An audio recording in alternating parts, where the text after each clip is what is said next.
I love the Saints. It was my last stop on my training camp tour. I sat with Dennis Allen. I was juiced about Dennis Allen with the play calling, and we saw it the first couple weeks of the season, and I took victory laps on how incredible New Orleans was going to look and how they are the beautiful home of the Super Bowl, best Super Bowl city.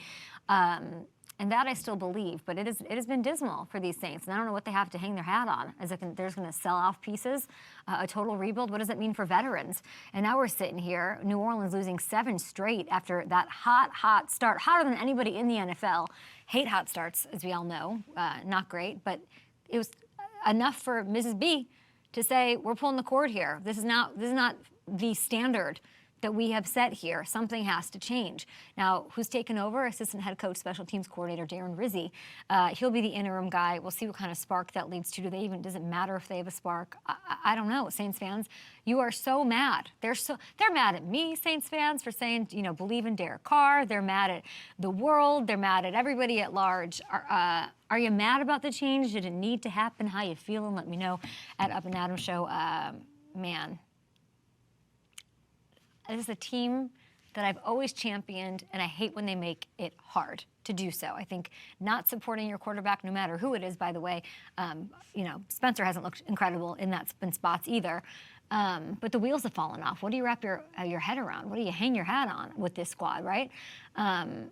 It looked by all indications, what a weird thing with Cam Jordan sort of like running away or walking not to the locker room, and then follows Derek Carr, and then AK comes out and everyone's like, what's going on? Like, did it feel like the locker room was ready for a shakeup? Yeah, we saw all the reaction from players alike. Let's not get into former players and what they had to say, but I'm not going to make excuses for what's going on, but the injuries are a big deal here. You look at Dennis Allen, he lost the starting quarterback for 3 weeks. He didn't have his top 4 receivers. 3 of his top 4 corners were out. Half the offensive line is banged up. This is a tough spot for anyone. At the same time, the coaches that have staying power, the ones that sort of cement themselves, they navigate those situations. They are able to do it in spots like the end of the game and the decision-making that happened thereafter. Now what, right? That's the question. It's what can I get excited about? Trade deadline is tomorrow, people. Weird week. They got some tenured pieces. They've got some pricey, expensive pieces on the roster that, contenders are like, all right, let's go. They just got rid of their coach. They're making calls. They're saying what's going on. And this is a team that always does a really good job of moving the decimal point, right? Ricky's great at hiding money under the mattress. But the truth is, the plain of it is, they're projected to be $61 million over the cap next week while they're trying to rebuild. There's not a team that is trying to contend. You have Lattimore. His name's being brought up a ton. But I got to think, like, with Mickey Loomis, is anyone off limits? You're going to have to keep stripping it down, and you got to stockpile draft picks, and you really got to hit it out the park, Freddie Freeman style, with these draft picks to make this a competitive team in that division, to make it an incredibly attractive place, Matthew Hamilton, if you can join me, for a next head coach candidate. Who's going to want to take this over? Who's going to want to be a part of building a culture in this team? Are you surprised he got fired this morning? I'm not, given the things that we were kind of seeing and hearing from some of the players after that game. It seemed like everybody was kind of ready for some type of a big change, and I think it's a move they had to make. I do feel for him because, as you said, a lot of injuries, a lot of other stuff that is really hard to navigate, but I think it was time. Sometimes it's just not working and you need to switch things up. I think of the fans. I was texting you yesterday. Yeah. I was getting it from fans yesterday. Like, really. Are we talking about that later in the show or no? Is that somewhere else? We're going to get into it with Luke. Oh, but that's not fair. It's like an interview. Let me talk about this really quick. I was getting into it. Yeah. I wasn't getting into it with fans. I didn't respond to anything. But I had said in training camp after I talked to Derek Carr, and I bolstered his numbers and said he's a finisher. He's a comeback guy. I just didn't like the negativity from the Saints fans towards their quarterback, because I just don't think it's helpful from any fan base to any quarterback to not just rally around your guy, whoever it might be. When it's Rattler, rally for Rattler. It doesn't help anything to drag your quarterback. Now, obviously, it was bookmarked by 90% of Saints fans being like, oh, really? You came after us for being critical or hating our guy? And I was getting killed on Twitter yesterday, just killed. Yeah, yeah, but this is the thing. Like, it's not like Rattler went in there and looked great, who they all wanted over Derek Carr either.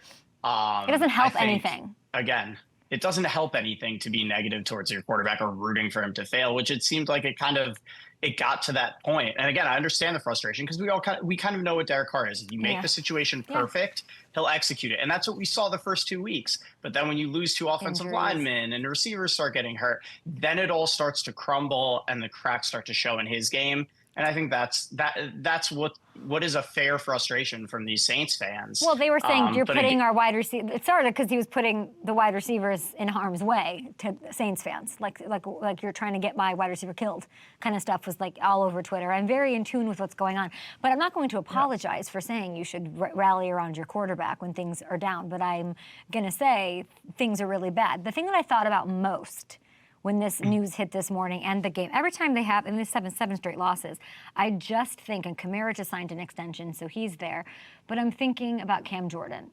And I'm sad for him. I want it for him. When I interviewed him, or talked to him in the offseason, you try to get up for him and say, like, oh, they could win. This is not a team that's going to bring him a Super Bowl. He's got to get out of there if he wants a Super Bowl. I wonder how he's feeling. We saw how he was looking leaving the field yesterday.